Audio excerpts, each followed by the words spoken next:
This episode is brought to you by BunnySlippers.com. Keep your feet warm this winter and don't get sick. BunnySlippers.com. They've got those cool, woolly, Highland cow slippers that everyone thinks are super cool. They're all shaggy and woolly, and gosh darn it, don't they keep your feet warm. Also, found item clothing, cool shirts from your favorite cult movies. Black Clock Audio Tales is brought to you by them and whoever else our sponsor is, and by the folks who listen to it, you. Want to help out the show? Get your name mentioned in the credits? Contact me in social media so I know, because I'm really bad at keeping track of this stuff. But paypal.me/PGttCM. PGttCM.com. Look for how to shop, be a patron, listen to all the episodes, or all the episodes that are available currently, and find out more about the show. Hey everyone, it's me, DB Spitzer.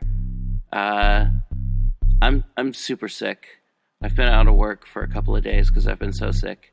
I've been kind of bedridden. I don't have the coronavirus. I know I live in Portland and I take mass transit everywhere. I've been sick for a while, and I've just been pushing it too hard, and, 3 podcasts, 2 jobs, and everything else that I've got going on. But anyway, so, that doesn't mean I'm going to slow down on podcasts or anything else. I'm just going to try and take it easy and other stuff. So, yeah, I have my computer next to me in bed, so I decided to do this because I haven't been able to get into the studio for a bit, but I have this laptop here. So, sorry about the audio quality, and if you say, hey, what audio quality? Sorry for the audio quality in general. All right. Remember, you can find the show at any podcatchers that you know and recommend it to your friends if, something to listen to. And, just tell them to skip the first 3 minutes. I always set up the first 3 minutes for this part. And then that's it. All right. Well, thank you so much, everyone, for listening to Black Clock Audio Tales and our monthly show, People's Guide to the Cthulhu Mythos, Articulate Warbling, Dave's Corner of the Podcast, Dave's Underground Goat Shenanigans, and all that kind of fun stuff. Thank you again so much. And this month is Nikolai Gogol. So enjoy. Dead Souls by Nikolai Vasilievich Gogol, translated by D.J. Hogarth. Introduction by John Kornos. Nikolai Vasilievich Gogol, born at Sorochinsky, Russia, on the 31st of March 1809, obtained government post at St. Petersburg and later an appointment at the university. Lived in Rome from 1836 to 1848. Died on the 21st of February 1852. Dead Souls, first published in 1842, is the great prose classic of Russia. That amazing institution, the Russian novel, not only began its career with this unfinished masterpiece by Nikolai Vasilievich Gogol, but practically all the Russian masterpieces that have come since have grown out of it, like the limbs of a single tree. Dostoevsky goes so far as to bestow this tribute upon an earlier work by the same author, a short story entitled The Cloak. This idea has been wittily expressed by another compatriot who says, "We have all issued out of Gogol's cloak." Dead Souls, which bears the word poem upon the title page of the original, has been generally compared to Don Quixote and to the Pickwick Papers, while E. M. Vogue places its author somewhere between Cervantes and Lesage. However considerable the influences of Cervantes and Dickens may have been, the first on the matter of structure, the other in background, humour and detail of characterization, the predominating and distinguishing quality of the work is undeniably something foreign to both and quite peculiar to itself, something which, for want of a better term, might be called the quality of the Russian soul. The English reader familiar with the works of Dostoevsky, Turgenev and Tolstoy need hardly be told what this implies. It might be defined in the words of the French critic just named as a tendency to pity. One might indeed go further and say that it implies a certain tolerance of one's characters, even though they be, in the conventional sense, knaves, products, as the case might be, of conditions or circumstance, which after all is the thing to be criticised and not the man. But pity and tolerance are rare in satire, even clash with it, producing in the result a deep sense of tragic humour. It is this that makes of Dead Souls a unique work, peculiarly Gogolian, peculiarly Russian, and distinct from its author's Spanish and English masters. Still more profound are the contradictions to be seen in the author's personal character, and unfortunately they prevented him from completing his work. The trouble is that he made his art out of life, and when in his final years he carried his struggle, as Tolstoy did later, back into life, he repented of all he had written, and in the frenzy of a wakeful night burned all his manuscripts, including the second part of Dead Souls, only fragments of which were saved. There was yet a third part to be written. Indeed, the second part had been written and burned twice. Accounts differ as to why he had burnt it finally. Religious remorse, fury at adverse criticism, and despair at not reaching ideal perfection are among the reasons given. Again, it is said that he had destroyed the manuscript with the others inadvertently. The poet Pushkin, who said of Gogol that behind his laughter you feel the unseen tears, was the chief friend and inspirer. It was he who suggested the plot of Dead Souls, as well as the plot of the earlier work, The Reviser, which is almost the only comedy in Russian. The importance of both is their introduction of the social element in Russian literature, as Prince Kropotkin points out. Both hold up the mirror to Russian officialdom and the effects it has produced on the national character. The plot of Dead Souls is simple enough and is said to have been suggested by an actual episode. It was the day of serfdom in Russia, and a man's standing was often judged by the numbers of souls he possessed. There was a periodical consensus of serfs, say once every 10 or 20 years. This being the case, an owner had to pay a tax on every soul registered at the last census, though some of the serfs might have died in the meantime. Nevertheless, the system had its material advantages, inasmuch as an owner might borrow money from a bank on the dead souls no less than on the living ones. The plan of Chichikov, Gogol's hero-villain, was therefore to make a journey through Russia and buy up the dead souls, at reduced rates of course, saving their owners the government tax and acquiring for himself a list of fictitious serfs, which he might mortgage to a bank for a considerable sum. With this money he would buy an estate and some real-life serfs, and make the beginning of a fortune. Obviously, this plot, which is really no plot at all, but merely a ruse to enable Chichikov to go across Russia in a troika, with Selifan the coachman as a sort of Russian Sancho Panza, gives Gogol a magnificent opportunity to reveal his genius as a painter of Russian panorama, peopled with characteristic native types, commonplace enough, but drawn in comic relief. The comic, explained the author, yet at the beginning of his career, is hidden everywhere.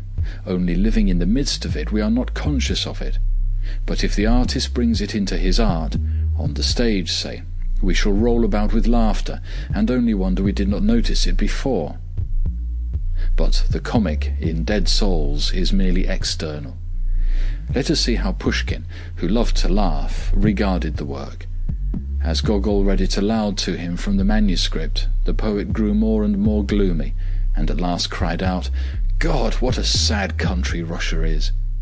And later he said of it, "Gogol invents nothing. It is the simple truth, the terrible truth."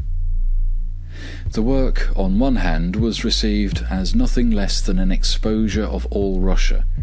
What would foreigners think of it? The liberal elements, however, the critical Belinsky among them, welcomed it as a revelation, as an omen of a freer future.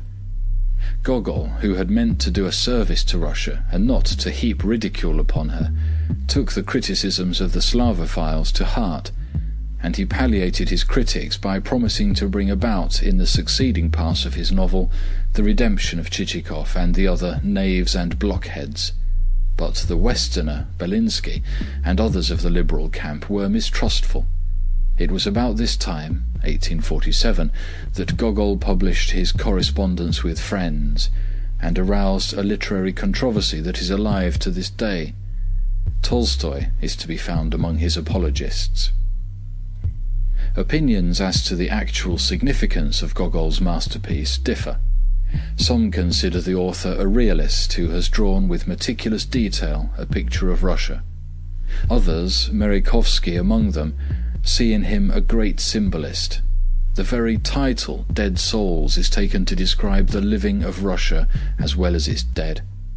Chichikov himself is now generally regarded as a universal character. We find an American professor, William Lyon Phelps of Yale, holding the opinion that no one can travel far in America without meeting scores of Chichikovs. Indeed, he is an accurate portrait of the American promoter, of the successful commercial traveller, whose success depends entirely not on the real value and usefulness of his stock in trade, but on his knowledge of human nature and of the persuasive power of his tongue. Footnote: Essays on Russian Novelists, Macmillan. End footnote. This is also the opinion held by Prince Kropotkin, who says, Chichikov may buy dead souls or railway shares, or he may collect funds for some charitable institution, or look for a position in a bank, but he is an immortal international type. We meet him everywhere. He is of all lands and of all times, but he takes different forms to suit the requirements of nationality and time.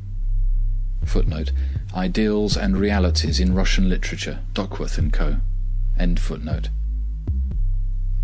Again, the work appears an interesting relation to Gogol himself. A romantic, writing of realities, he was appalled at the commonplaces of life, at finding no outlet for his love of colour derived from his Cossack ancestry. He realized that he had drawn a host of, quote, heroes, one more commonplace than another, that there was not a single palliating circumstance, that there was not a single place where the reader might find pause to rest and to console himself, and that when he had finished the book, it was as though he had walked out of an oppressive cellar into the open air. Unquote. He felt perhaps inward need to redeem Chichikov. In Merejkovsky's opinion, he really wanted to save his own soul, but had succeeded only in losing it. His last years were spent morbidly. He suffered torments and ran from place to place like one hunted, but really always running from himself. Rome was his favourite refuge, and he returned to it again and again. In 1848 he made a pilgrimage to the Holy Land, but he could find no peace for his soul. Something of this mood had reflected itself, even much earlier, in the Memoirs of a Madman. Quote, "O little mother, save your poor son. Look how they are tormenting him. There's no place for him on earth. He's being driven. O little mother, take pity on thy poor child." End quote. All the contradictions of Gogol's character are not to be disposed of in a brief essay. Such a strange combination of the tragic and the comic was truly seldom seen in one man. He, for one, realized that it is dangerous to jest with laughter. Everything that I laughed at became sad. And terrible, adds Merejkovsky. But earlier his humour was lighter, less tinged with the tragic. In those days Pushkin never failed to be amused by what Gogol had brought to read to him. Even Reviser, 1835, with its tragic undercurrent, was a trifle compared to Dead Souls, so that one is not astonished to hear that not only did the Tsar, Nicholas I, give permission to have it acted, in spite of its being a criticism of official rottenness, but laughed uproariously and led the applause. Moreover, he gave Gogol a grant of money and asked that its source should not be revealed to the author, lest, quote, he might feel obliged to write from the official point of view, unquote. Gogol was born at Sorochinets, Little Russia, in March 1809. He left college at 19 and went to St. Petersburg, where he secured a position as copying clerk in a government department. He did not keep his position long, yet long enough to store away in his mind a number of bureaucratic types which proved useful later. He quite suddenly started for America with money given to him by his mother for another purpose, but when he got as far as Lubeck, he turned back. He then wanted to become an actor, but his voice proved not strong enough. Later he wrote a poem which was unkindly received. As the copies remained unsold, he gathered them all up at the various shops and burnt them in his room. His next effort, Evenings at the Farm of Dikanka, 1831, was more successful. It was a series of gay and colourful pictures of Ukraine, the land he knew and loved, and if he is occasionally a little over-romantic here and there, he also achieves some beautiful lyrical passages. Then came another, even finer series called Mirgorod, which won the admiration of Pushkin. Next he planned a History of Little Russia and a History of the Middle Ages. This last work to be in 8 or 9 volumes. The result of all this study was a beautiful and short Homeric epic in prose called Taras Bulba. His appointment to a professorship in history was a ridiculous episode in his life. After a brilliant first lecture, in which he had evidently said all he had to say, he settled to a life of boredom for himself and his pupils. When he resigned, he said joyously, "I am once more a free Cossack." Between 1834 and 1835, he produced a new series of stories, including his famous Cloak, which may be regarded as the legitimate beginning of the Russian novel. Gogol knew little about women, who played an equally minor role in his life and in his books. This may be partly because his personal appearance was not prepossessing. He is described by a contemporary as a little man with legs too short for his body. He walked crookedly, he was clumsy, ill-dressed and rather ridiculous-looking, with his long lock of hair flapping on his forehead and his large prominent nose. From 1835, Gogol spent almost his entire time abroad. Some strange unrest, possibly his Cossack blood, possessed him like a demon, and he never stopped anywhere very long. After his pilgrimage in 1848 to Jerusalem, he returned to Moscow, his entire possessions in a little bag. These consisted of pamphlets, critiques, and newspaper articles, mostly inimical to himself. He wandered about with these from house to house. Everything he had of value he gave away to the poor. He ceased work entirely.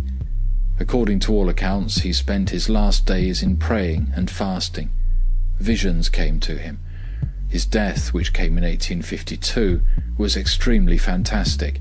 His last words, uttered in a loud frenzy, were, "A ladder! Quick, a ladder!"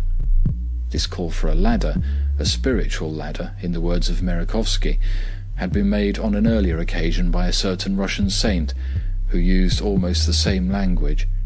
"I shall laugh my bitter laugh," was the inscription placed on Gogol's grave. Author's preface to the first portion of this work. Second edition published in 1846. From the author to the reader. Reader, whosoever or wheresoever you be, and whatsoever be your station, whether that of a member of the higher ranks of society or that of a member of the plainer walks of life, I beg of you, if God shall have given you any skill in letters, and my book shall fall into your hands, to extend to me your assistance. For in the book which lies before you, and which probably you have read in its first edition, there is portrayed a man who is a type taken from our Russian Empire. This man travels about the Russian land and meets with folk of every condition, from the nobly born to the humble toiler. Him I have taken as a type, to show forth the vices and the failings, rather than the merits and the virtues, of the commonplace Russian individual. and the characters which revolve around him have also been selected for the purpose of demonstrating our national weaknesses and shortcomings. As for men and women of the better sort, I propose to portray them in subsequent volumes. Probably much of what I have described is improbable, and does not happen as things customarily happen in Russia, and the reason for that is that for me to learn all that I have wished to do has been impossible, in that human life is not sufficiently long to become acquainted with even 100th part of what takes place within the borders of the Russian Empire. Also, carelessness, inexperience, and lack of time have led to my perpetuating numerous errors and inaccuracies of detail, with the result that in every line of the book there is something which calls for correction. For these reasons I beg of you, my reader, to act also as my corrector. Do not despise the task, for however superior be your education, and however lofty your station, and however insignificant in your eyes my book, and however trifling the apparent labour of correcting and commenting upon that book, I implore you to do as I have said. And you too, O reader of lowly education and simple status, I beseech you not to look upon yourself as too ignorant to be able in some fashion, however small, to help me. Every man who has lived in the world and mixed with his fellow men will have remarked something which has remained hidden from the eyes of others, and therefore I beg of you not to deprive me of your comments, seeing that it cannot be that, should you read my book with attention, you will have nothing to say at some point therein. For example, how excellent it would be if some reader who is sufficiently rich in experience and the knowledge of life to be acquainted with the sort of characters which I have described herein would annotate in detail the book, without missing a single page, and undertake to read it precisely as though, laying pen and paper before him, he were first to peruse a few pages of the work, and then to recall his own life, and the lives of the folk with whom he has come into contact, and everything which he has seen with his own eyes or has heard of from others, and to proceed to annotate in so far as may tally with his own experience or otherwise what is set forth in the book, and to jot down the whole exactly as it stands pictured to his memory, and lastly to send me the jottings as they may issue from his pen, and to continue doing so until he has covered the entire work. Yes, he would indeed do me a vital service.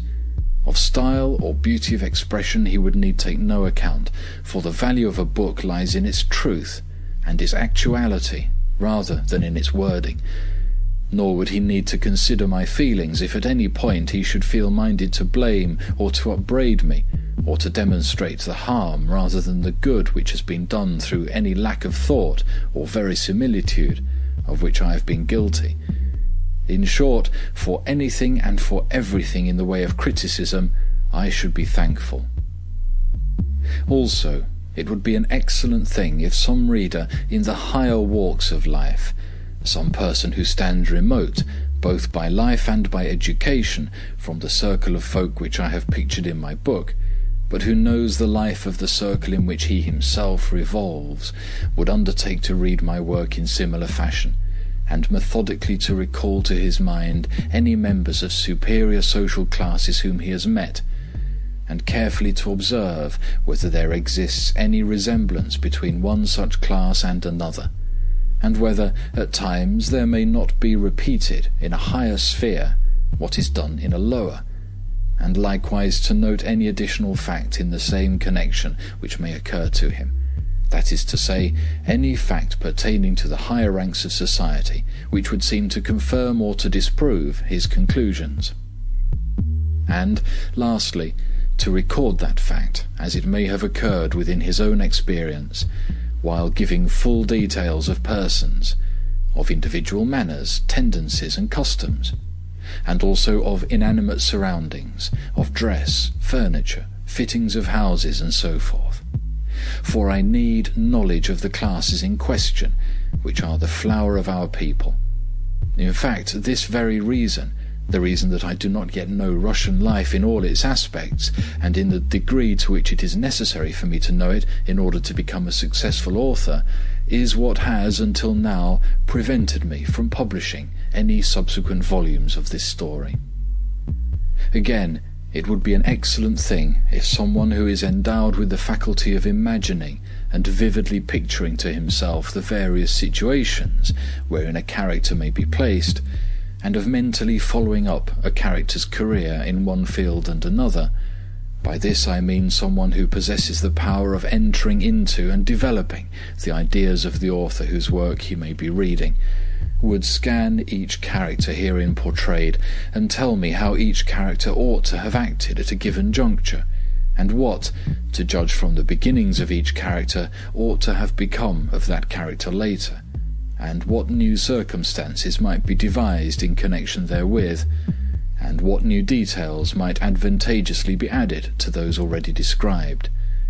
Honestly can I say that to consider these points against the time when a new edition of my book may be published in a different and a better form would give me the greatest possible pleasure. One thing in particular would I ask of any reader who may be willing to give me the benefit of his advice. That is to say, I would beg of him to suppose, while recording his remarks, that it is for the benefit of a man in no way his equal in education, or similar to him in tastes and ideas, or capable of apprehending criticisms without full explanation appended, that he is doing so.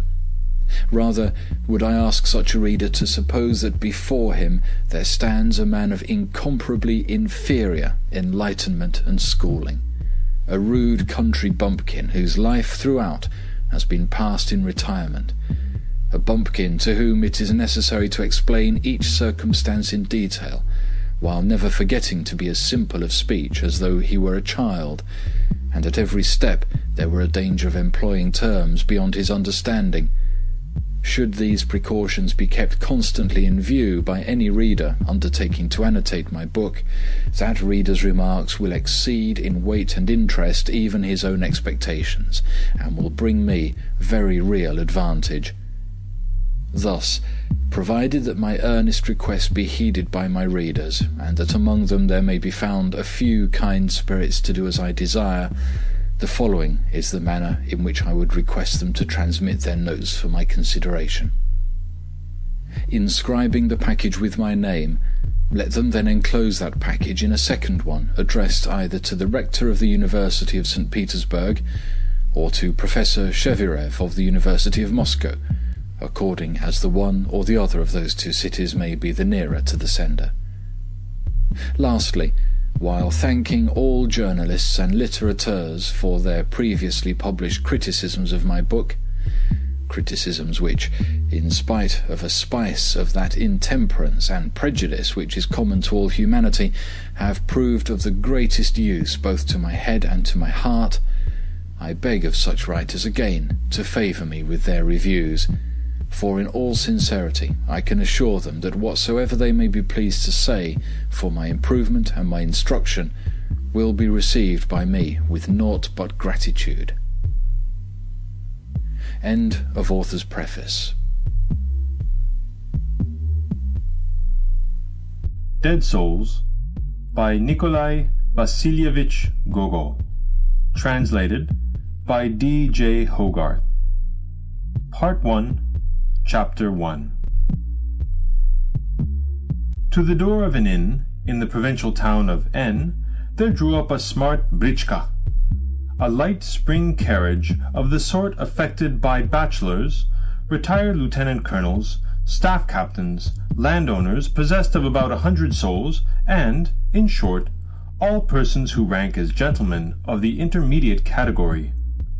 In the britchka was seated such a gentleman, a man who, though not handsome, was not ill-favoured, not over-fat, and not over-thin. Also, though not over-elderly, he was not over-young. His arrival produced no stir in the town, and was accompanied by no particular incident, beyond that a couple of peasants who happened to be standing at the door of a dram-shop exchanged a few comments with reference to the equipage rather than to the individual who was seated in it. "Look at that carriage," one of them said to the other. "Think you it will be going as far as Moscow?" "I think it will," replied his companion. "But not as far as Kazan, eh?" "No, not as far as Kazan." With that, the conversation ended. Presently, as the britchka was approaching the inn, it was met by a young man in a pair of very short, very tight breeches of white dimity, a quasi-fashionable frock coat, and a dickey fastened with a pistol-shaped bronze tie-pin. The young man turned his head as he passed the britchka and eyed it attentively, after which he clapped his hand to his cap, which was in danger of being removed by the wind, and resumed his way. On the vehicle reaching the inn door, its occupant found standing there to welcome him the polevoi, or waiter, of the establishment, an individual of such nimble and brisk movement that even to distinguish the character of his face was impossible. Running out, with a napkin in one hand, and his lanky form clad in a tailcoat, reaching almost to the nape of his neck, he tossed back his locks, and escorted the gentleman upstairs along a wooden gallery, and so to the bedchamber which God had prepared for the gentleman's reception. The said bedchamber was of quite ordinary appearance, since the inn belonged to the species to be found in all provincial towns, the species wherein, for 2 rubles a day, travellers may obtain a room swarming with black beetles, and communicating by a doorway with the apartment adjoining. True, the doorway may be blocked up with a wardrobe, yet behind it, in all probability, there will be standing a silent, motionless neighbor whose ears are burning to learn every possible detail concerning the latest arrival. The inn's exterior corresponded with its interior. Long, and consisting of only 2 stories, the building had its lower half destitute of stucco, with the result that the dark red bricks, originally more or less dingy, had grown yet dingier under the influence of atmospheric changes. As for the upper half of the building, it was, of course, painted the usual tint of unfading yellow. Within, on the ground floor, there stood a number of benches heaped with horse collars, rope, and sheepskins, while the window seat accommodated a zbitenchik, cheek by jowl, with a samovar, the latter so closely resembling the former in appearance that, but for the fact of the samovar possessing a pitch-black lip, the samovar and the zbitenchik might have been 2 of a pair. During the traveller's inspection of his room, his luggage was brought into the apartment. First came a portmanteau of white leather whose raggedness indicated that the receptacle had made several previous journeys. The bearers of the same were the gentleman's coachman, Selifan, a little man in a large overcoat, and the gentleman's valet, Petrushka, the latter a fellow of about 30, clad in a worn, over-ample jacket which had formerly graced his master's shoulders, and possessed of a nose and a pair of lips whose coarseness communicated to his face rather a sullen expression. Behind the portmanteau came a small dispatch box of redwood lined with birch bark, a boot case, and, wrapped in blue paper, a roast fowl, all of which having been deposited, the coachman departed to look after his horses, and the valet to establish himself in the little dark anteroom or kennel, where already he had stored a cloak, a bag full of livery, and his own peculiar smell. Pressing the narrow bedstead back against the wall, he covered it with the tiny remnant of mattress, a remnant as thin and flat, perhaps also as greasy, as a pancake, which he had managed to beg of the landlord of the establishment. While the attendants had been thus setting things straight, the gentleman had repaired to the common parlour. The appearance of common parlours of the kind is known to everyone who travels. Always they have varnished walls, which, grown black in their upper portions with tobacco smoke, are, in their lower, grown shiny with the friction of customers' backs, more especially with that of the backs of such local tradesmen as, on market days, make it their regular practice to resort to the local hostelry for a glass of tea. Also, parlours of this kind invariably contain smutty ceilings, an equally smutty chandelier, a number of pendant shades which jump and rattle whenever the waiter scurries across the shabby oilcloth with a tray full of glasses, the glasses looking like a flock of birds roosting by the seashore, and a selection of oil paintings.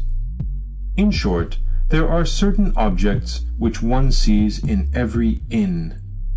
In the present case, the only outstanding feature of the room was the fact that in one of the paintings a nymph was portrayed as possessing breasts of a size such as the reader can never in his life have beheld.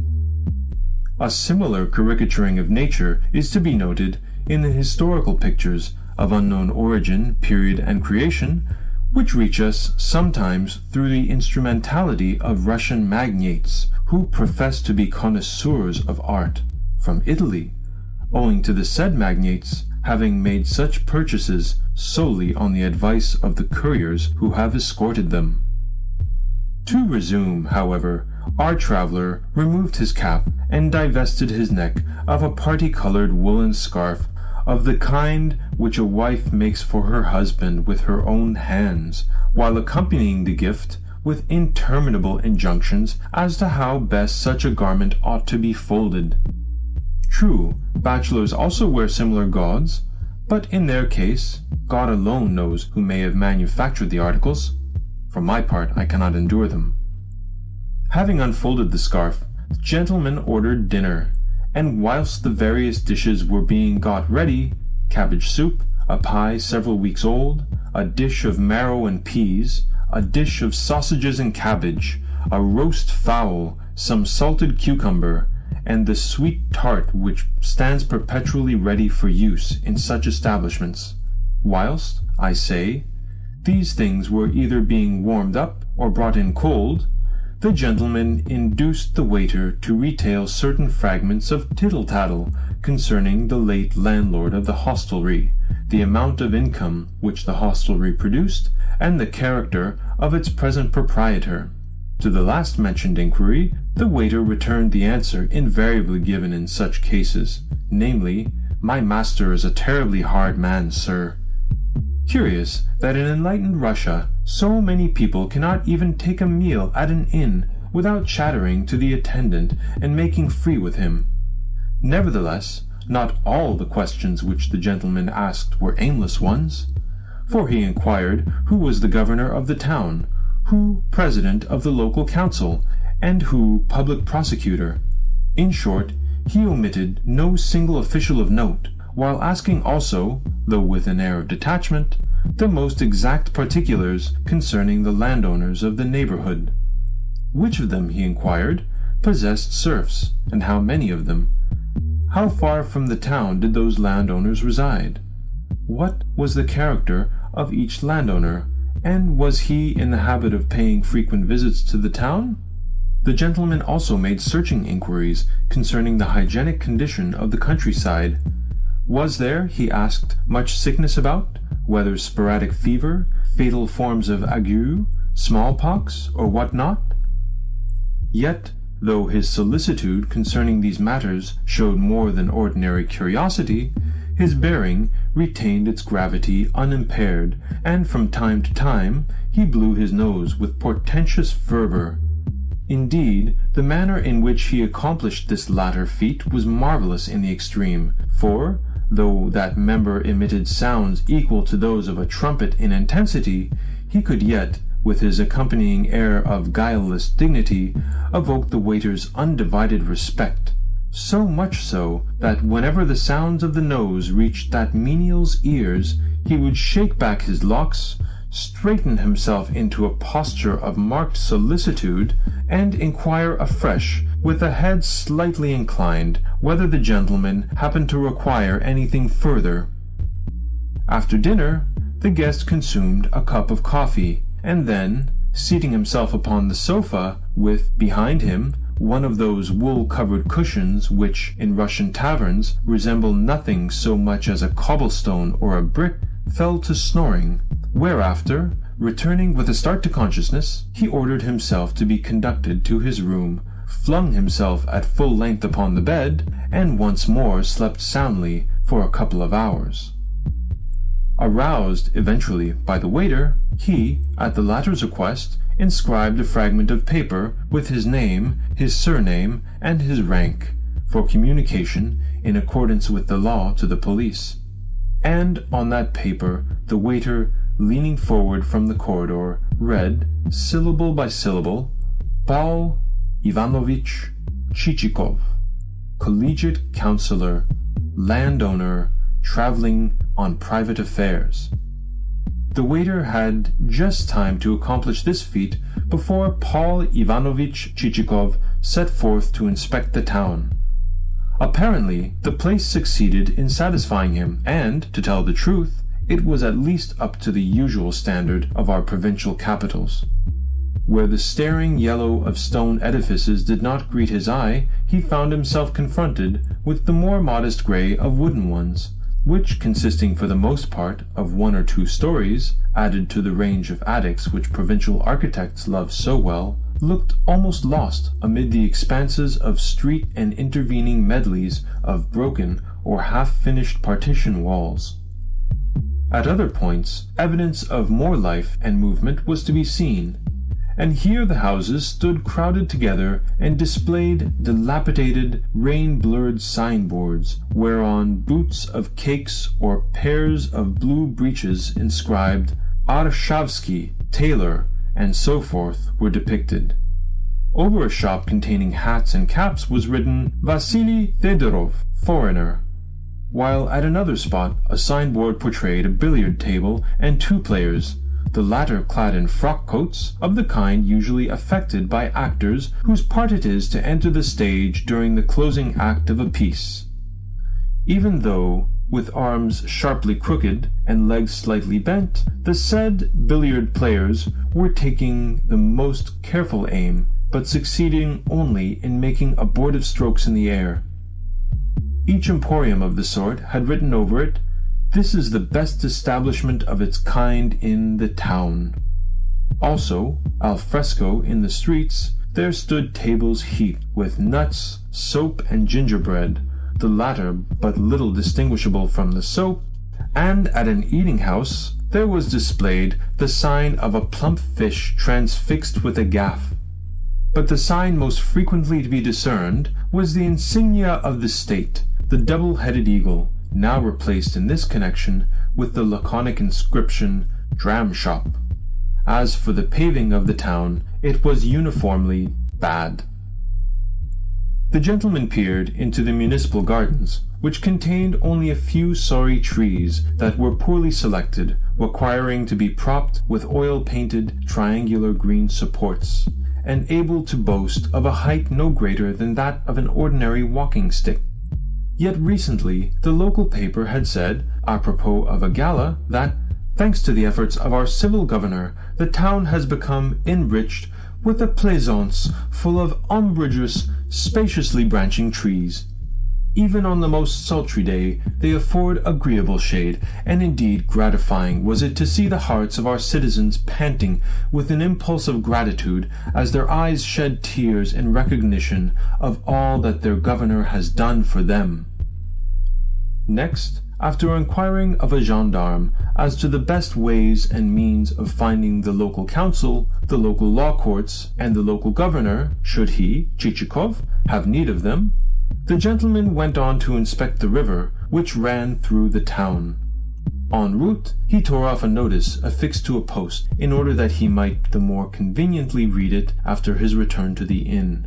Also, he bestowed upon a lady of pleasant exterior, who, escorted by a footman laden with a bundle, happened to be passing along a wooden sidewalk, a prolonged stare.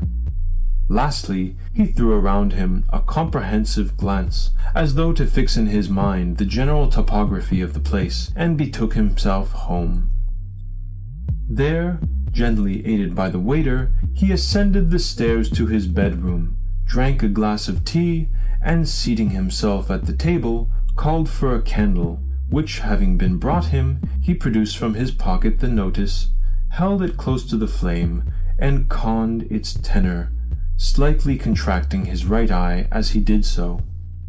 Yet there was little in the notice to call for remark.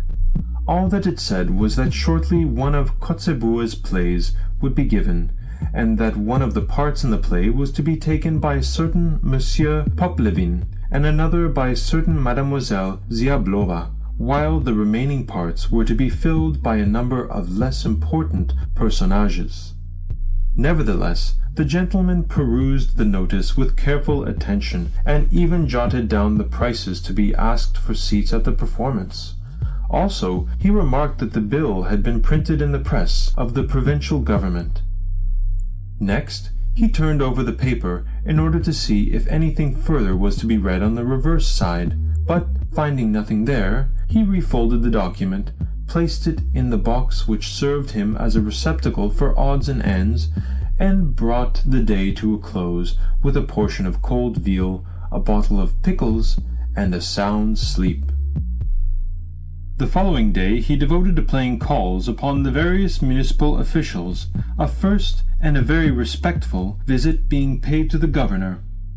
This personage turned out to resemble Chichikov himself, in that he was neither fat nor thin. Also, he wore the riband of the Order of Saint Anna about his neck, and was reported to have been recommended also for the star. For the rest, he was large and good-natured, and had a habit of amusing himself with occasional spells of knitting. Next, Chichikov repaired to the vice-governor's, thence to the house of the public prosecutor, to that of the president of the local council, to that of the chief of police, to that of the commissioner of taxes, and to that of the local director of state factories. True, the task of remembering every big-wig in this world of ours is not a very easy one, but at least our visitor displayed the greatest activity in his work of paying calls, seeing that he went so far as to pay his respects also to the inspector of the municipal department of medicine and to the city architect. Thereafter he sat thoughtfully in his britchka, plunged in meditation on the subject of whom else it might be well to visit. However, not a single magnate had been neglected, and in conversation with his hosts he had contrived to flatter each separate one. For instance, to the governor he had hinted that a stranger, on arriving in his, the governor's province, would conceive that he had reached paradise, so velvety were the roads.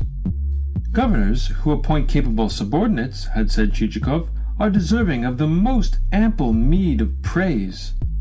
Again, to the chief of police our hero had passed a most gratifying remark on the subject of the local gendarmerie, while in his conversation with the vice-governor and the president of the local council, neither of whom had, as yet, risen above the rank of state councillor, he had twice been guilty of the gaucherie of addressing his interlocutors with the title of Your Excellency, a blunder which had not failed to delight them.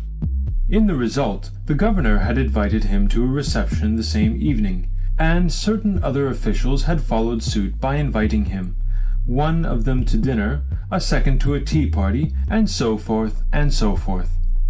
Of himself, however, the traveller had spoken little, or, if he had spoken at any length, he had done so in a general sort of way, with marked modesty. Indeed, at moments of the kind his discourse had assumed something of a literary vein, in that invariably he had stated that, being a worm of no account in the world, he was deserving of no consideration at the hands of his fellows, that in time he had undergone many strange experiences, that subsequently he had suffered much in the cause of truth, that he had many enemies seeking his life, and that being desirous of rest, he was now engaged in searching for a spot wherein to dwell. Wherefore, having stumbled upon the town in which he now found himself, he had considered it his bounden duty to evince his respect for the chief authorities of the place. This, and no more, was all that, for the moment, the town succeeded in learning about the new arrival. Naturally, he lost no time in presenting himself at the governor's evening party. First, however, his preparations for that function occupied a space of over 2 hours, and necessitated an attention to his toilet of a kind not commonly seen. That is to say, after a brief post-prandial nap, he called for soap and water, and spent a considerable period in the task of scrubbing his cheeks, which, for the purpose, he supported from within with his tongue, and then drying his full round face from the ears downwards with a towel which he took from the waiter's shoulder. Twice he snorted into the waiter's countenance as he did this, and then he posted himself in front of the mirror, donned a false shirt front, plucked out a couple of hairs which were protruding from his nose, and appeared vested in a frock coat of bilberry-coloured check. Thereafter, driving through broad streets sparsely lighted with lanterns, he arrived at the governor's residence to find it illuminated as for a ball. Barouches with gleaming lamps, a couple of gendarmes posted before the doors, a babel of postilions' cries, nothing of a kind likely to be impressive was wanting, and, on reaching the salon, the visitor actually found himself obliged to close his eyes for a moment, so strong was the mingled sheen of lamps, candles, and feminine apparel. Everything seemed suffused with light, and everywhere flitting and flashing were to be seen black coats. Even as on a hot summer's day, flies revolve around a sugar loaf, while the old housekeeper is cutting it into cubes before the open window, and the children of the house crowd around her to watch the movements of her rugged hands as those members ply the smoking pestle, and airy squadrons of flies, borne on the breeze, enter boldly, as though free of the house, and, taking advantage of the fact that the glare of the sunshine is troubling the old lady's sight, disperse themselves over broken and unbroken fragments alike, even though the lethargy induced by the opulence of summer and the rich shower of dainties to be encountered at every step has induced them to enter less for the purpose of eating than for that of showing themselves in public, of parading up and down the sugar loaf, of rubbing both their hindquarters and their fore against one another, of cleaning their bodies under the wings, of extending their forelegs over their heads and grooming themselves, and of flying out of the window again to return with other predatory squadrons. Indeed, so dazed was Chichikov that scarcely did he realize that the governor was taking him by the arm and presenting him to the governor's, lady. Yet the newly arrived guest kept his head sufficiently to contrive to murmur some such compliment as might befittingly come from a middle-aged individual of a rank neither excessively high nor excessively low. Next, when the couples had been formed for dancing, and the remainder of the company found itself pressed back against the walls, Chichikov folded his arms and carefully scrutinized the dancers. Some of the ladies were dressed well and in the fashion, while the remainder were clad in such garments as God usually bestows upon a provincial town. Also, here, as elsewhere, the men belonged to two separate and distinct categories, one of which comprised slender individuals who, flitting around the ladies, were scarcely to be distinguished from denizens of the metropolis, so carefully, so artistically groomed were their whiskers, so presentable their oval, clean-shaven faces, so easy the manner of their dancing attendance upon the womenfolk, so glib their French conversation as they quizzed their female companions. As for the other category, it comprised individuals who, stout, or of the same build as Chichikov, that is to say, neither very portly nor very lean, backed and sidled away from the ladies, and kept peering hither and thither to see whether the governor's footmen had set out green tables for whist. Their features were full and plump. Some of them had beards, and in no case was their hair curled or waved or arranged in what the French call the devil-may-care style. On the contrary, their heads were either close-cropped or brushed very smooth, and their faces were round and firm. This category represented the more respectable officials of the town. In passing, I may say that in business matters fat men always prove superior to their leaner brethren, which is probably the reason why the latter are mostly to be found in the political police or acting as mere ciphers whose existence is a purely hopeless, airy, trivial one. Again, stout individuals never take a back seat, but always a front one, and wheresoever it may be, they sit firmly and with confidence, and decline to budge even though a seat crack and bend with their weight. For comeliness of exterior, they care not a rap, and therefore a dress coat sits less easily on their figures than is the case with figures of leaner individuals. Yet invariably, fat men amass the greater wealth. In 3 years' time, a thin man will not have a single serf whom he has left unpledged, whereas, well, pray look at a fat man's fortunes, and what will you see? First of all, a suburban villa, and then a larger suburban villa, and then a villa close to town, and lastly a country estate which comprises every amenity. That is to say, having served both God and the state, the stout individual has won universal respect, and will end by retiring from business, reordering his mode of life, and becoming a Russian landowner. In other words, a fine gentleman who dispenses hospitality, lives in comfort and luxury, and is destined to leave his property to heirs who are proposing to squander the same on foreign travel. That the foregoing represents pretty much the gist of Chichikov's reflections as he stood watching the company I will not attempt to deny. And of those reflections, the upshot was that he decided to join himself to the stouter section of the guests, among whom he had already recognized several familiar faces, namely those of the public prosecutor, a man with beetling brows over eyes which seemed to be saying with a wink, "Come into the next room, my friend, for I have something to say to you," though in the main their owner was a man of grave and taciturn habit; of the postmaster, an insignificant-looking individual, yet a would-be wit and a philosopher; and of the president of the local council, a man of much amiability and good sense. These 3 personages greeted Chichikov as an old acquaintance, and to their salutations he responded with a sidelong yet a sufficiently civil bow. Also, he became acquainted with an extremely unctuous and approachable landowner named Manilov, and with a landowner of more uncouth exterior named Sobakevich, the latter of whom began the acquaintance by treading heavily upon Chichikov's toes, and then begging his pardon. Next, Chichikov received an offer of a cut-in at whist, and accepted the same with his usual courteous inclination of the head. Seating themselves at a green table, the party did not rise therefrom till supper-time, and during that period all conversation between the players had become hushed, as is the custom when men have given themselves up to a really serious pursuit. Even the postmaster, a talkative man by nature, had no sooner taken the cards into his hand than he assumed an expression of profound thought, pursed his lips, and retained this attitude unchanged throughout the game. Only when playing a court card was it his custom to strike the table with his fist and exclaim, if the card happened to be a queen, "Now, old Popadia!" and if the card happened to be a king, "Now, peasant of Tambov!" To which his ejaculations invariably the president and the local council retorted, "Ah, I have him by the ears! I have him by the ears!"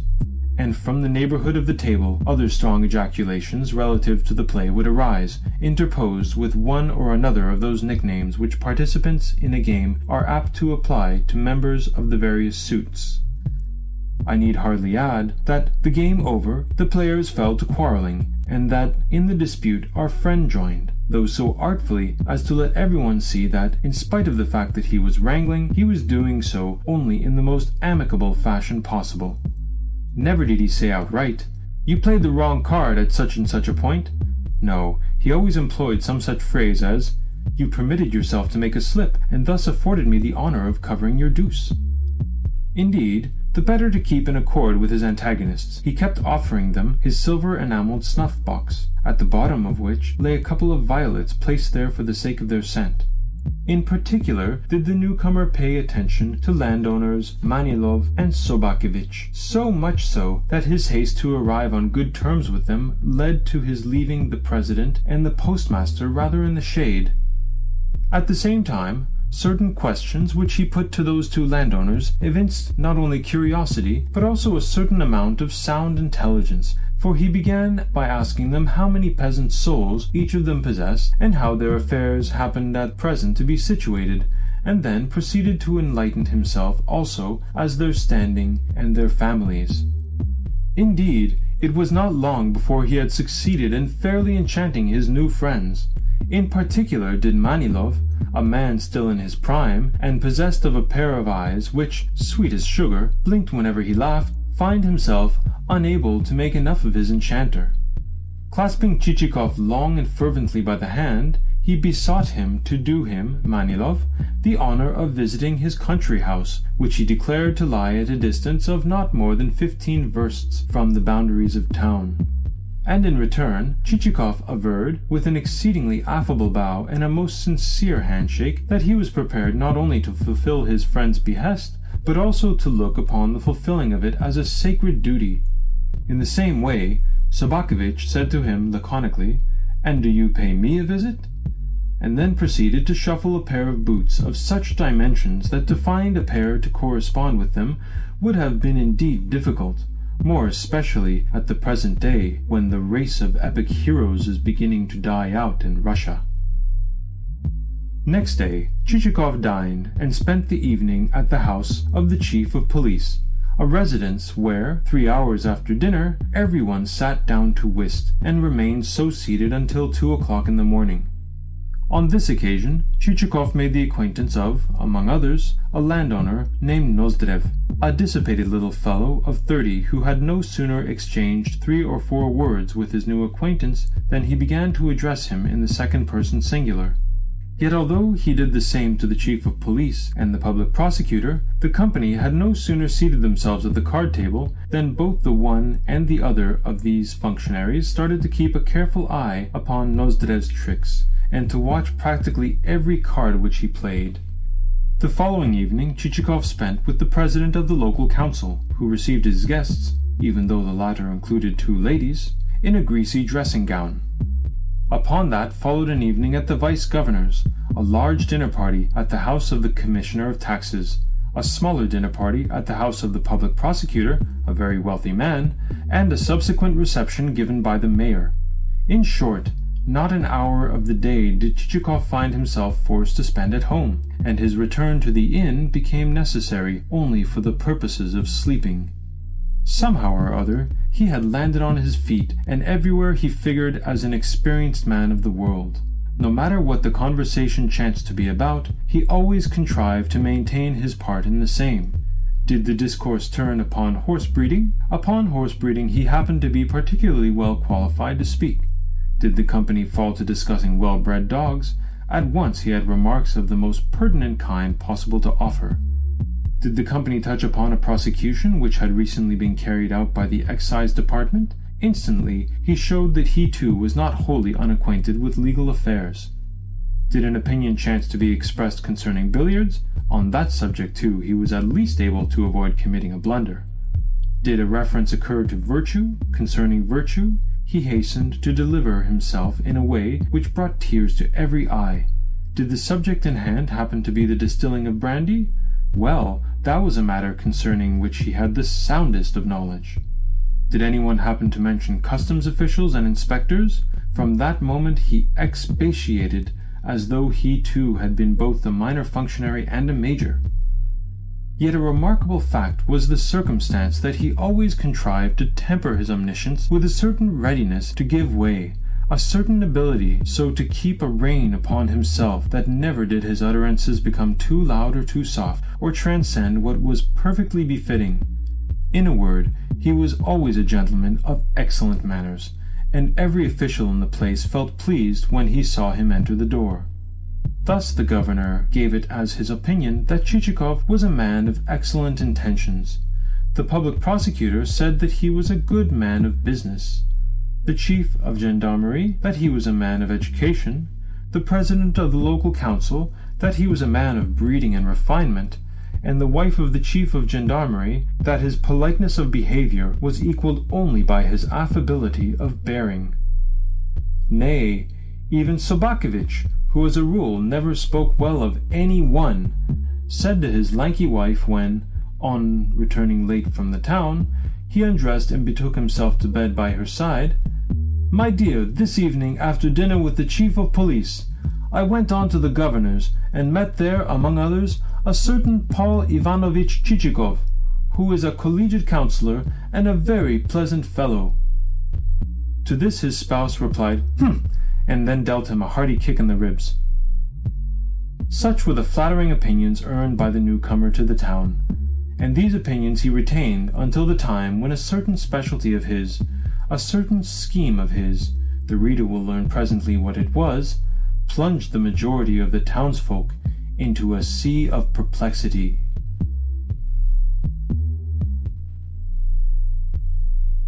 End of Part 1, Chapter 1.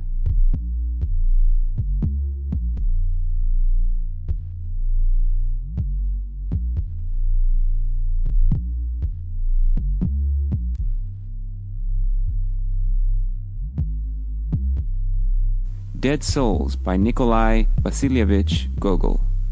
Translated by D.J. Hogarth. Part 1, Chapter 2, Section 1.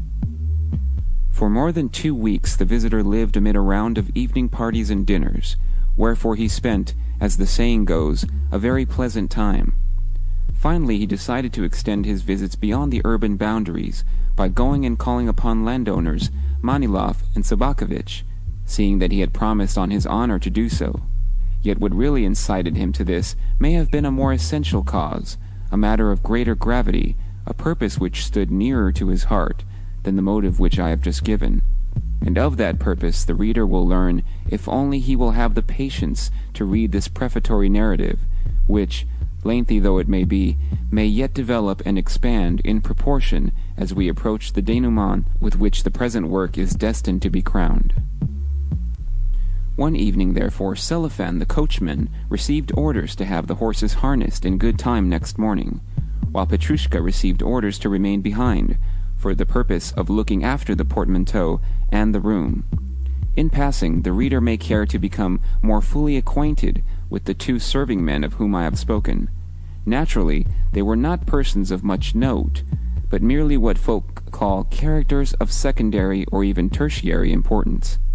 Yet, despite the fact that the springs and the thread of this romance will not depend upon them, but only touch upon them, and occasionally include them, the author has a passion for circumstantiality, and, like the average Russian, such a desire for accuracy as even a German could not rival.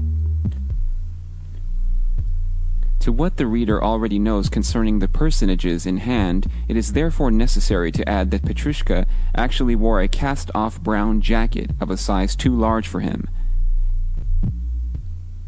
as also that he had, according to the custom of individuals of his calling, a pair of thick lips and a very prominent nose. In temperament he was taciturn rather than loquacious, and he cherished a yearning for self-education. That is to say, he loved to read books, even though their contents came alike to him, whether they were books of heroic adventure or mere grammars or liturgical compendia. As I say, he perused every book with an equal amount of attention, and had he been offered a work on chemistry, would have accepted that also. Not the words which he read, but the mere solace derived from the act of reading was what especially pleased his mind, even though at any moment there might launch itself from the page some devil-sent word whereof he could make neither head nor tail. For the most part, his task of reading was performed in a recumbent position in the anteroom, which circumstance ended by causing his mattress to become as ragged and as thin as a wafer. In addition to his love of poring over books, he could boast of 2 habits which constituted 2 other essential features of his character, namely a habit of retiring to rest in his clothes, that is to say, in the brown jacket above mentioned, and a habit of everywhere bearing with him his own peculiar atmosphere, his own peculiar smell, a smell which filled any lodging with such subtlety that he needed but to make up his bed anywhere, even in a room hitherto untenanted, and to drag thither his great coat and other impedimenta, for that room at once to assume an air of having been lived in during the past 10 years. Nevertheless, though a fastidious and even an irritable man, Chichikov would merely frown when his nose caught this smell amid the freshness of the morning, and exclaim with a toss of his head, "The devil only knows what is up with you. Surely you sweat a good deal, do you not? The best thing you can do is go and take a bath." To this Petrushka would make no reply, but, approaching, brush in hand, the spot where his master's coat would be pendant, or starting to arrange one and another article in order, would strive to seem wholly immersed in his work. Yet of what was he thinking as he remained thus silent? Perhaps he was saying to himself, "My master is a good fellow, but for him to keep on saying the same thing 40 times over is a little wearisome. Only God knows and sees all things. Wherefore, for a mere human being to know what is in the mind of a servant while his master is scolding him is wholly impossible. However, no more need be said about Petrushka. On the other hand, coachman Cellophane. But here let me remark that I do not like engaging the reader's attention in connection with persons of a lower class than himself, for experience has taught me that we do not willingly familiarize ourselves with the lower orders, that it is the custom of the average Russian to yearn exclusively for information concerning persons on the higher rungs of the social ladder. In fact, even a bowing acquaintance with a prince or lord counts, in his eyes, for more than do the most intimate of relations with ordinary folk. For the same reason the author feels apprehensive on his hero's account, seeing that he has made that hero a mere collegiate counselor, a mere person with whom Aeulic counselors might consort, but upon whom persons of the grade of full general, Note 1, would probably bestow one of those glances proper to a man who is cringing at their august feet. Worse still, such persons of the grade of general are likely to treat Chichikov with studied negligence, and to an author, studied negligence spells death. Note 1. In this case, the term general refers to a civil grade equivalent to the military rank of the same title. However, in spite of the distressfulness of the foregoing possibilities, it is time that I return to my hero.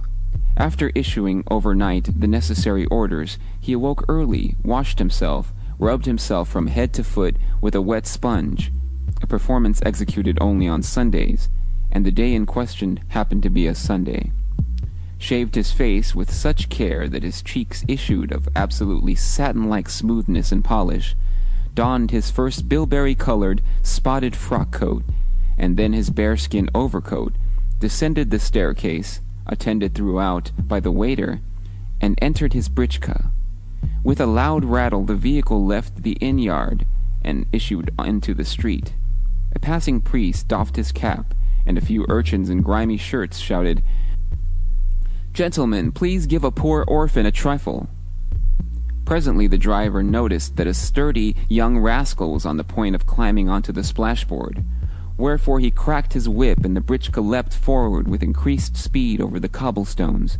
At last, with a feeling of relief, the travelers caught sight of macadam ahead, which promised an end both to the cobblestones and to sundry other annoyances.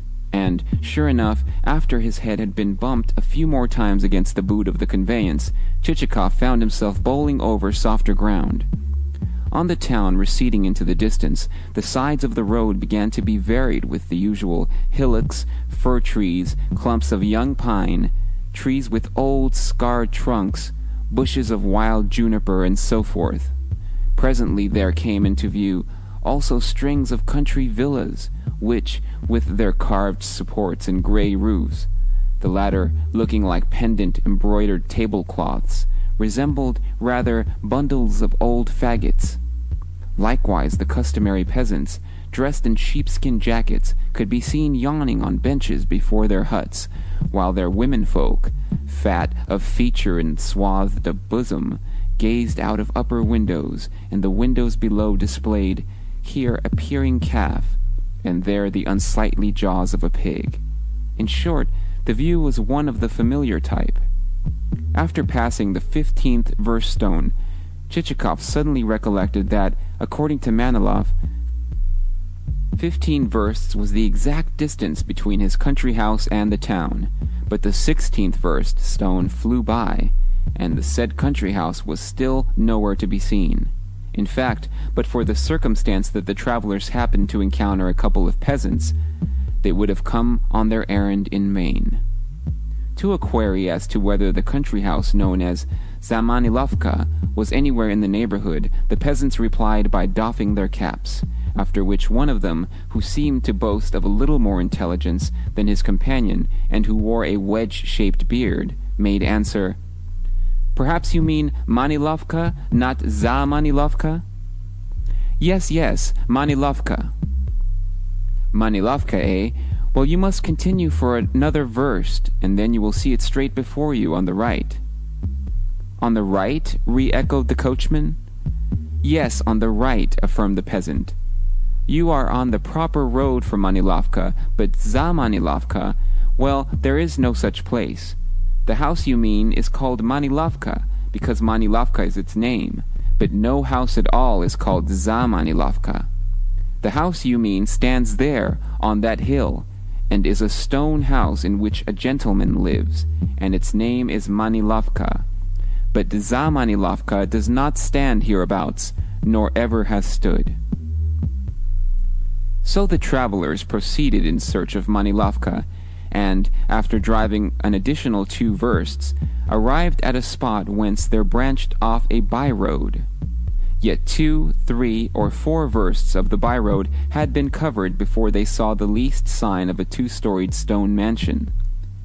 Then it was that Chichikov suddenly recollected that, when a friend has invited one to visit his country house, and has said that the distance thereto is 15 versts, the distance is sure to turn out to be at least 30. Not many people would have admired the situation of Manilov's abode, for it stood on an isolated rise and was open to every wind that blew. On the slope of the rise lay closely mown turf, while disposed here and there, after the English fashion, were flower beds containing clumps of lilac and yellow acacia. Also, there were a few insignificant groups of slender-leaved, pointed-tipped birch trees, which, under 2 of the latter, an arbor having a shabby green cupola, some blue-painted wooden supports, and the inscription, "This is the Temple of Solitary Thought." Lower down the slope lay a green-coated pond. Green-coated ponds constitute a frequent spectacle in the gardens of Russian landowners. And, lastly, from the foot of the declivity there stretched a line of mouldy log-built huts, which, for some obscure reason or another, our hero set himself to count. Up to 200 or more did he count, but nowhere could he perceive a single leaf of vegetation or a single stick of timber. The only thing to greet the eye was the logs of which the huts were constructed. Nevertheless, the scene was to a certain extent enlivened by the spectacle of 2 peasant women who, with clothes picturesquely tucked up, were wading knee-deep in the pond and dragging behind them, with wooden handles, a ragged fishing net, in the meshes of which 2 crawfish and a roach with glistening scales were entangled.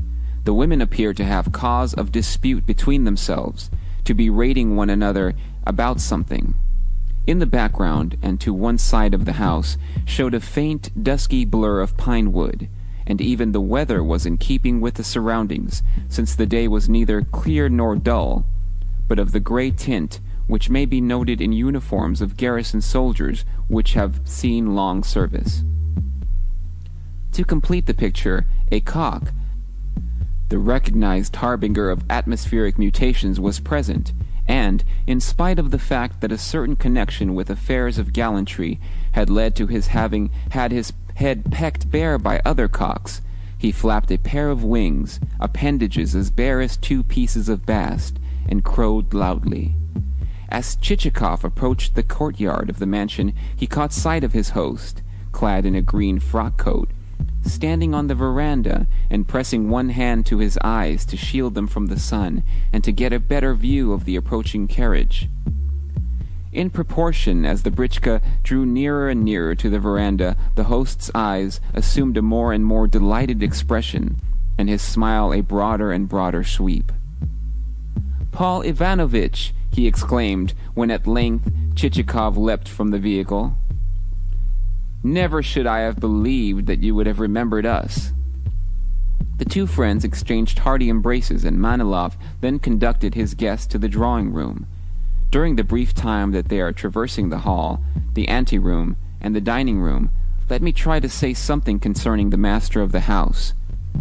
But such an undertaking bristles with difficulties, it promises to be a far less easy task than the depicting of some outstanding personality which calls but for a wholesale dashing of colors upon the canvas. The colors of a pair of dark, burning eyes, a pair of dark, beetling brows, a forehead seamed with wrinkles, a black or a fiery red cloak thrown backwards over the shoulder, and so forth, and so forth.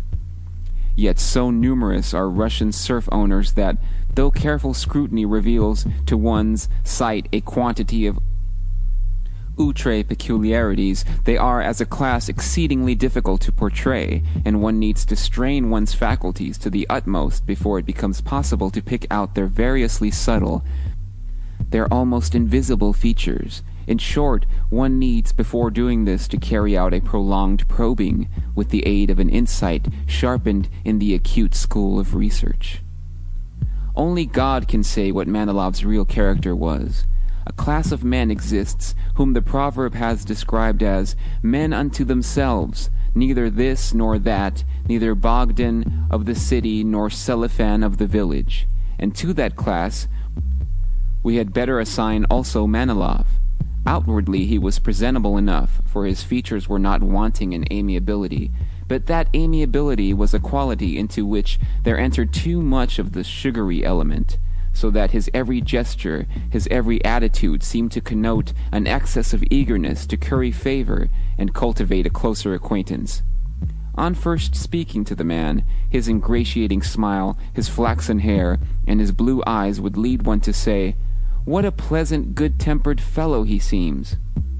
Yet during the next moment or two, one would feel inclined to say nothing at all, and during the third moment only to say, "The devil alone knows what he is."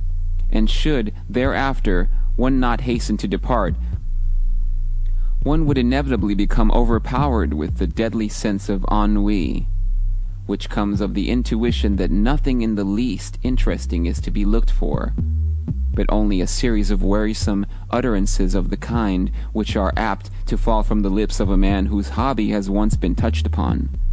For every man has his hobby.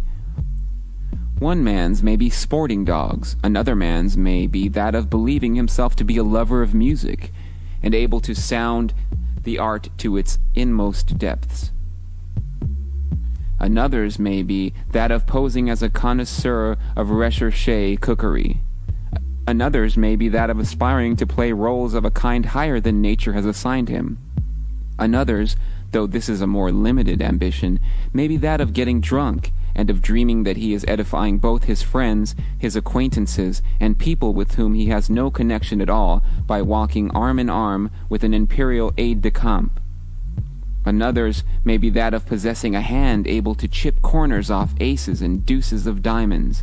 Another's may be that of yearning to set things straight, in other words, to approximate his personality to that of a station master or a director of posts. In short, almost every man has his hobby or his leaning, yet Manilov had none such, for at home he spoke little and spent the greater part of his time in meditation, though God only knows what that meditation comprised. Nor can it be said that he took much interest in the management of his estate, for he never rode into the country, and the estate practically managed itself. Whether the bailiff said to him, "It might be well to have such and such a thing done," he would reply, "Yes, that is not a bad idea," and then go on smoking his pipe, a habit which he had acquired during his service in the army, where he had been looked upon as an officer of modesty, delicacy, and refinement. "Yes, it is not a bad idea," he would repeat. Again, whenever a peasant approached him, and, rubbing the back of his neck, said, "Baron, may I have leave to go and work for myself, in order that I may earn my obrok?" Note 2. He would snap out, with pipe in mouth as usual, "Yes, go," and never trouble his head as to whether the peasant's real object might not be to go and get drunk. True, at intervals he would say, while gazing from the veranda to the courtyard, and from the courtyard to the pond, that it would be indeed splendid if a carriage drive could suddenly materialize, and the pond as suddenly becomes spanned with a stone bridge, and little shops as suddenly arise whence peddlers could dispense the petty merchandise of the kind which peasantry most need. And at such moments his eyes would grow winning, and his features assume an expression of intense satisfaction. Yet never did these projects pass beyond the stage of debate. Likewise there lay in his study a book, with the 14th page permanently turned down. It was a book which he had been reading for the past 2 years. In general, something seemed to be wanting in the establishment. For instance, although the drawing room was filled with beautiful furniture and upholstered in some fine silken material which clearly had cost no inconsiderable sum, 2 of the chairs lacked any covering but bast, and for some years past the master had been accustomed to warn his guest with the words, "Do not sit upon these chairs, they are not yet ready for use." Another room contained no furniture at all, although a few days after the marriage it had been said, "My dear, tomorrow let us set about procuring at least some temporary furniture for this room." Also, every evening would see placed upon the drawing-room table a fine bronze candelabrum, a statuette representative of the 3 Graces, a tray inlaid with mother-of-pearl, and a rickety, lopsided copper invalide. Yet of the fact that all 4 articles were thickly coated with grease, neither the master of the house nor the mistress nor the servants seemed to entertain the least suspicion. At the same time Manilov and his wife were quite satisfied with each other. More than 8 years had elapsed since their marriage, yet one of them was forever offering his or her partner a piece of apple or a bonbon or a nut, while murmuring some tender something which voiced a wholehearted affection. "Open your mouth, dearest," thus ran the formula, "and let me pop into it this titbit." You may be sure that on such occasion the dearest mouth parted its lips most graciously. For their mutual birthdays the pair always contrived some surprise present in the shape of a glass receptacle for tooth powder or what not. And as they sat together on the sofa, he would suddenly, and for some unknown reason, lay aside his pipe, and she her work, if at the moment she happened to be holding it in her hands, and husband and wife would imprint upon one another's cheeks such a prolonged and languishing kiss that during its continuance you could have smoked a full cigar. In short, they were what is known as a very happy couple. Yet it may be remarked that a household requires other pursuits to be engaged in than lengthy embracings and the preparing of cunning surprises. Yes, many a function calls for fulfillment. For instance, why should it be thought foolish or low to superintend the kitchen? Why should care not be taken that the storeroom never lacks supplies? Why should a housekeeper be allowed to thieve? Why should slovenly and drunken servants exist?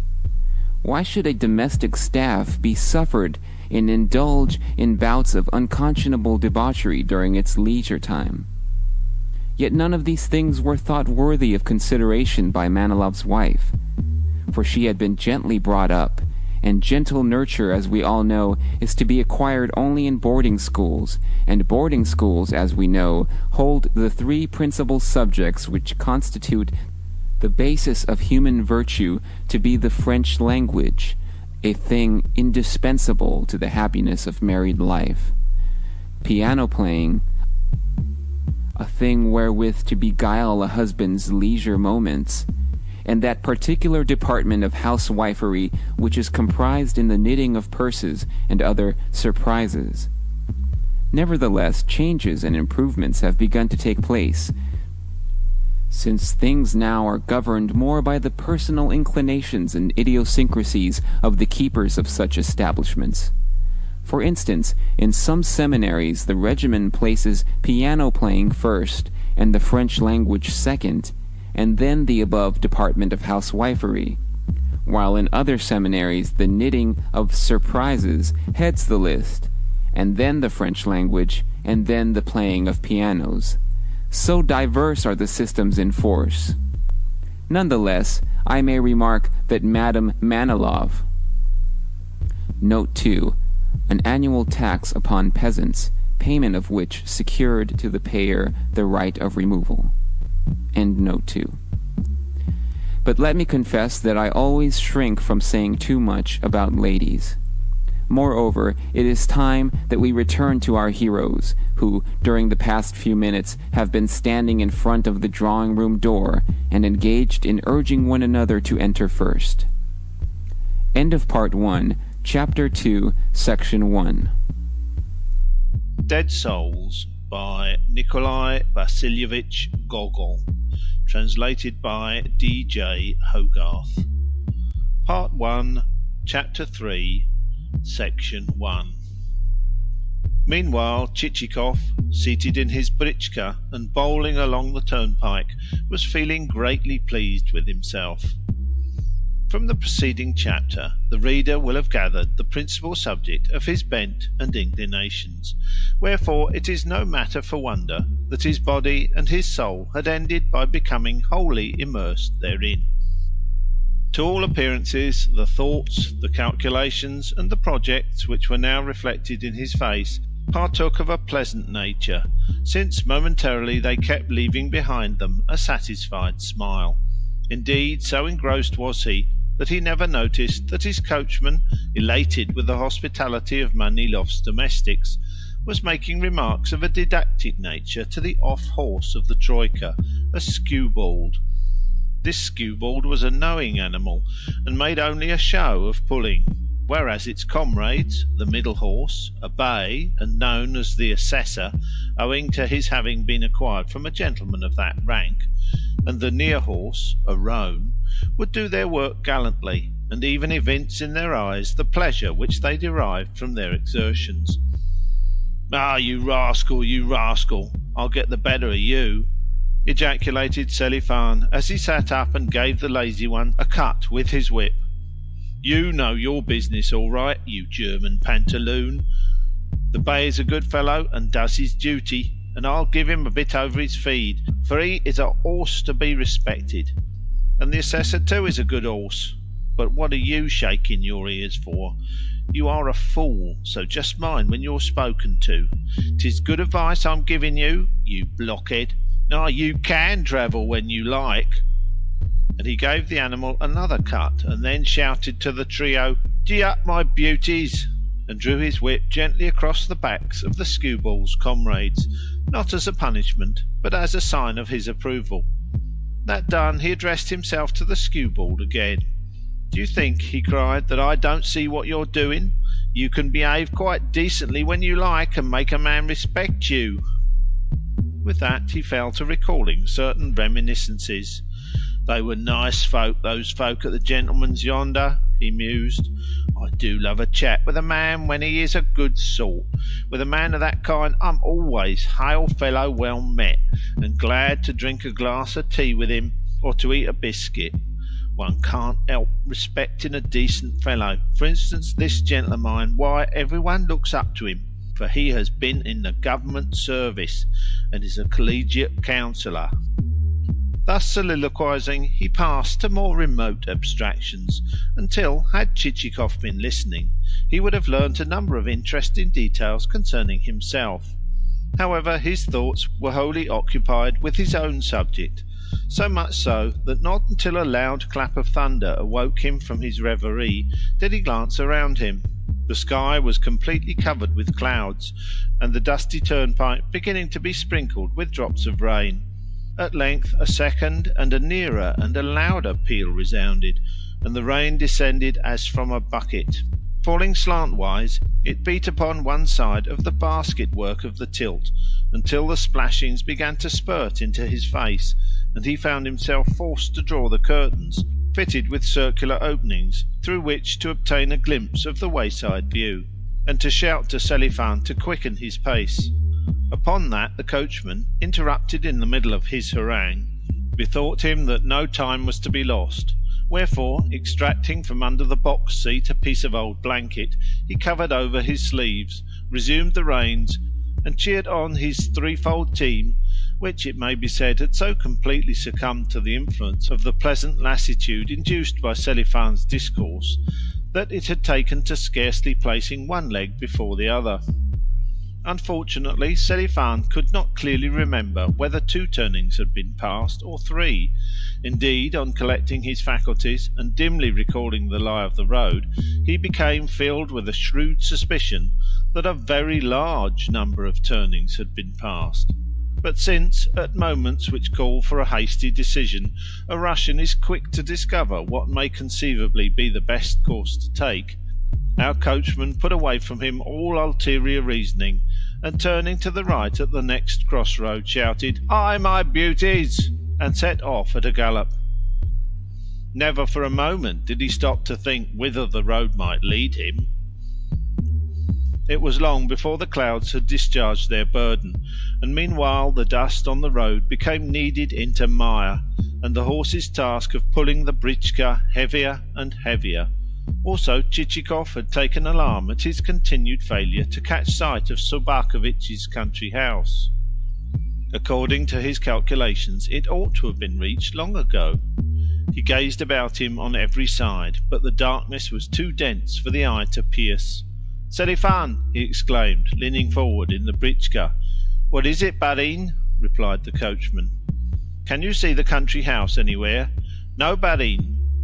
After which, with a flourish of the whip, the man broke into a sort of endless drawling song. In that song everything had a place. By everything I mean both the various encouraging and stimulating cries with which Russian folk urge on their horses, and a random, unpremeditated selection of adjectives. Meanwhile Chichikov began to notice that the britchka was swaying violently, and dealing him occasional bumps. Consequently, he suspected that it had left the road and was being dragged over a ploughed field. Upon Selifan's mind there appeared to have dawned a similar inkling, for he had ceased to hold forth. "You rascal, what road are you following?" inquired Chichikov. "I don't know," retorted the coachman. "What can a man do at a time of night when the darkness won't let him even see his whip?" And as Selifan spoke, the vehicle tilted to an angle which left Chichikov no choice but to hang on with hands and teeth. At length he realized the fact that Selifan was drunk. "Stop, stop, or you'll upset us!" he shouted to the fellow. "No, no, Barin," replied Selifan. "How could I upset you? To upset people is wrong. I know that very well, and should never dream of such conduct." Here he started to turn the vehicle round a little, and kept on doing so until the britchka capsized onto its side, and Chichikov landed in the mud on his hands and knees. Fortunately Selifan succeeded in stopping the horses, although they would have stopped of themselves, seeing that they were utterly worn out. This unforeseen catastrophe evidently astonished their driver.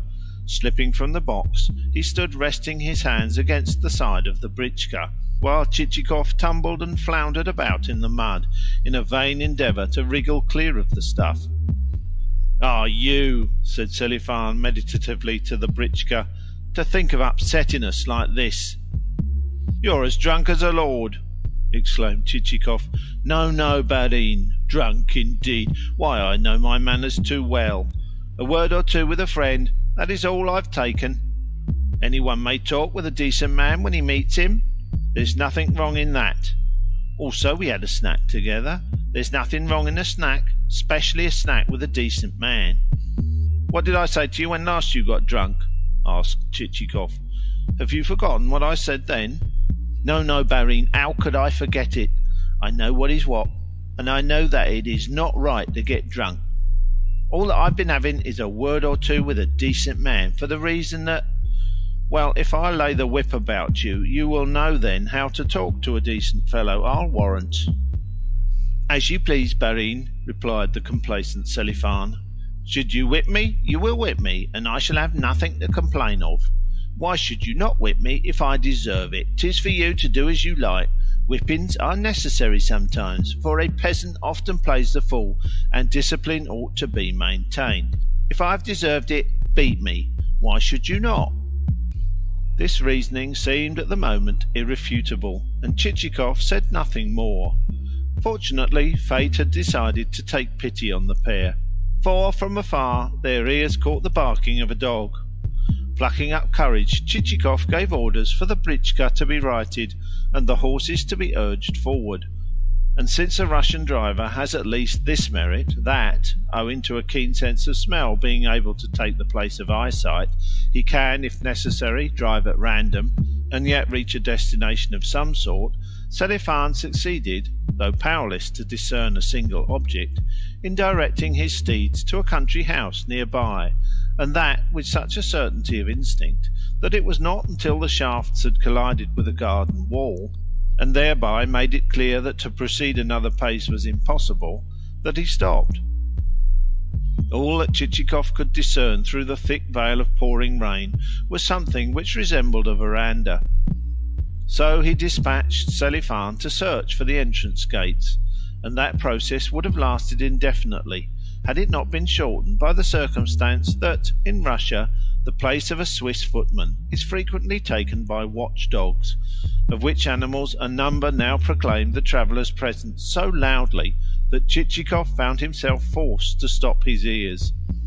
Next a light gleamed in one of the windows and filtered in a thin stream to the garden wall, thus revealing the whereabouts of the entrance gates, whereupon Selifan fell to knocking at the gates until the bolts of the house door were withdrawn, and there issued therefrom a figure clad in a rough cloak. "Who is that knocking? What have you come for?" shouted the hoarse voice of an elderly woman. "We are travellers, good mother," said Chichikov. "Pray allow us to spend the night here." "Out upon you for a pair of gadabouts," retorted the old woman. "A fine time of night to be arriving. We don't keep an hotel, mind you. This is a lady's residence." "But what are we to do, mother? We have lost our way, and cannot spend the night out of doors in such weather." "No, we cannot. The night is dark and cold," added Selifan. "Hold your tongue, you fool!" exclaimed Chichikov. "Who are you, then?" inquired the old woman. "A dvoryanin, good mother." Somehow the word dvoryanin seemed to give the old woman food for thought. "Wait a moment," she said, "and I'll tell the mistress." 2 minutes later she returned with a lantern in her hand. The gates were opened, and a light glimmered in a second window. Entering the courtyard, the britchka halted before a moderate-sized mansion. The darkness did not permit of very accurate observation being made, but apparently the windows only of one half of the building were illuminated, while a quagmire in front of the door reflected the beams from the same. Meanwhile the rain continued to beat sonorously down upon the wooden roof, and could be heard trickling into a water-butt. Nor for a single moment did the dogs cease to bark with all the strength of their lungs. One of them, throwing up its head, kept venting a howl of such energy and duration that the animal seemed to be howling for a handsome wager, while another, cutting in between the yelpings of the first animal, kept restlessly reiterating, like a postman's bell, the notes of a very young puppy.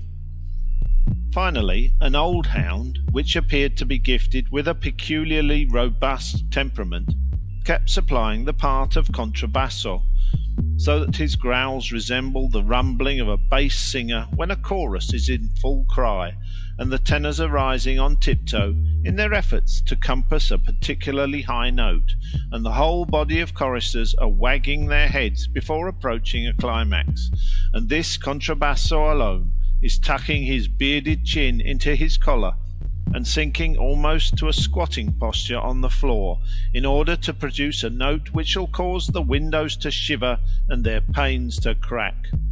Naturally, from a canine chorus of such executants, it might reasonably be inferred that the establishment was one of the utmost respectability. To that, however, our damp, cold hero gave not a thought, for all his mind was fixed upon bed. Indeed, the britchka had hardly come to a standstill before he leapt out upon the doorstep, missed his footing, and came within an ace of falling.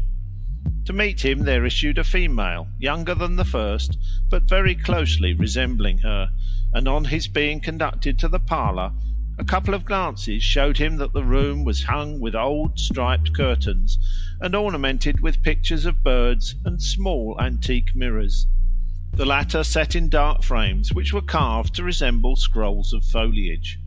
Behind each mirror was stuck either a letter or an old pack of cards or a stocking, while on the wall hung a clock with a flowered dial. More, however, Chichikov could not discern, for his eyelids were as heavy as though smeared with treacle. Presently the lady of the house herself entered, an elderly woman in a sort of nightcap, hastily put on, and a flannel neck-wrap. She belonged to that class of lady landowners who are for ever lamenting failures of the harvest and their losses thereby, to the class who, drooping their heads despondently, are all the while stuffing money into striped purses, which they keep hoarded in the drawers of cupboards. Into one purse they will stuff rouble pieces, into another half-roubles, and into a third tchetvertachki, although from their mien you would suppose that the cupboard contained only linen and nightshirts and skeins of wool, and the piece of shabby material which is destined, should the old gown become scorched during the baking of holiday cakes and other dainties, or should it fall into pieces of itself, to become converted into a new dress. But the gown never does get burnt or wear out, for the reason that the lady is too careful, wherefore the piece of shabby material reposes in its unmade-up condition until the priest advises that it be given to the niece of some widowed sister, together with a quantity of other such rubbish. Chichikov apologized for having disturbed the household with his unexpected arrival. Not at all," replied the lady. "But in what dreadful weather God has brought you hither! What wind and what rain! You could not help losing your way. Pray excuse us for being unable to make better preparations for you at this time of night." Suddenly there broke in upon the hostess's word the sound of a strange hissing, a sound so loud that the guest started in alarm, and the more so, seeing that it increased until the room seemed filled with adders. On glancing upwards, however, he recovered his composure, for he perceived the sound to be emanating from the clock, which appeared to be in a mind to strike. To the hissing sound there succeeded a wheezing one, until, putting forth its best efforts, the thing struck two with as much clatter as though someone had been hitting an iron pot with a cudgel. That done, the pendulum returned to its right-left oscillation. Chichikov thanked his hostess kindly, and said that he needed nothing, and she must not put herself about. Only for rest was he longing, though also he should like to know whither he had arrived, and whether the distance to the country house of landowner Sobakevitch was anything very great. To this the lady replied that she had never so much as heard the name, since no gentleman of the name resided in the locality. "But at least you are acquainted with landowner Manilov," continued Chichikov. "No, who is he?" "Another landed proprietor, madam." "Well, neither have I heard of him. No such landowner lives hereabouts." "Then who are your local landowners?" "Bobrov, Svinin, Konopatyev, Khaparkin, Treparkin, and Plieshakov." "Are they rich men?" "No, none of them. One of them may own 20 souls, and another 30, but of gentry who own 100 there are none." Chichikov reflected that he had indeed fallen into an aristocratic wilderness. "At all events, is the town far away?" he inquired. "About 60 versts. How sorry I am that I have nothing for you to eat. Should you care to drink some tea?" "I thank you, good mother, but I require nothing beyond a bed." "Well, after such a journey you must indeed be needing rest, so you shall lie upon this sofa. Fetinya, bring a quilt and some pillows and sheets. What weather God has sent us, and what dreadful thunder! Ever since sunset I've had a candle burning before the icon in my bedroom. My God, why your back and sides are as muddy as a boar's. However have you managed to get into such a state?" "That I am nothing worse than muddy is indeed fortunate, since, but for the Almighty, I should have had my ribs broken. Dear, dear, to think of all that you must have been through! Had I not better wipe your back?" I thank you, but you need not trouble. Merely be so good as to tell your maid to dry my clothes." "Do you hear that, Fetinia?" said the hostess, turning to a woman who was engaged in dragging in a feather bed and deluging the room with feathers. "Take this coat and this vest, and after drying them before the fire, just as we used to do for your late master, give them a good rub and fold them up neatly." "Very well, mistress," said Fetinia, spreading some sheets over the bed and arranging the pillows. "Now your bed is ready for you," said the hostess to Chichikov. "Good night, dear sir. I wish you good night. Is there anything else that you require? Perhaps you would like to have your heels tickled before retiring to rest? Never could my late husband get to sleep without that having been done." But the guest declined the proffered heel tickling, and, on his hostess taking her departure, hastened to divest himself of his clothing, both upper and under, and to hand the garments to Fetinia. She wished him good night and removed the wet trappings, after which he found himself alone. Not without satisfaction did he eye his bed, which reached almost to the ceiling. Clearly Fetinia was a past mistress in the art of beating up such a couch, and, as the result, he had no sooner mounted it with the aid of a chair than it sank well nigh to the floor, and the feathers, squeezed out of their proper confines, flew hither and thither into every corner of the apartment. Nevertheless he extinguished the candle, covered himself over with the chintz quilt, snuggled down beneath it, and instantly fell asleep. Next day it was late in the morning before he awoke. Through the window the sun was shining into his eyes, and the flies, which overnight had been roosting quietly on the walls and ceiling, now turned their attention to the visitor. One settled on his lip, another on his ear, a third hovered as though intending to lodge in his very eye, and a fourth had the temerity to alight just under his nostrils. In his drowsy condition he inhaled the latter insect, sneezed violently, and so returned to consciousness. He glanced around the room and perceived that not all the pictures were representative of birds, since among them hung also a portrait of Kutuzov, and an oil painting of an old man in a uniform with red facings, such as were worn in the days of the Emperor Paul. At this moment the clock uttered its usual hissing sound and struck 10, while a woman's face peered in at the door, but at once withdrew, for the reason that, with the object of sleeping as well as possible, Chichikov had removed every stitch of his clothing. Somehow the face seemed to him familiar, and he set himself to recall whose it could be. At length he recollected that it was the face of his hostess. His clothes he found lying, clean and dry, beside him, so he dressed and approached the mirror, meanwhile sneezing again with such vehemence that a cock, which happened at the moment to be near the window, which was situated at no great distance from the ground, chuckled a short, sharp phrase. Probably it meant, in the bird's alien tongue, "Good morning to you."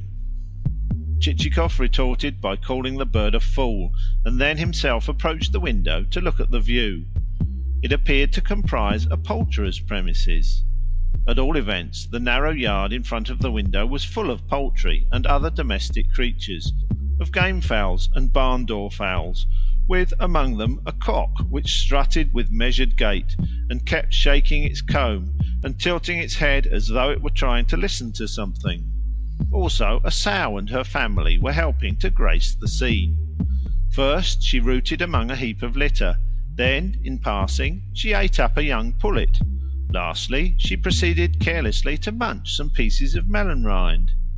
To this small yard or poultry run a length of planking served as a fence, while beyond it lay a kitchen garden containing cabbages, onions, potatoes, beetroots, and other household vegetables. Also the garden contained a few stray fruit trees that were covered with netting to protect them from the magpies and sparrows, flocks of which were even then wheeling and darting from one spot to another.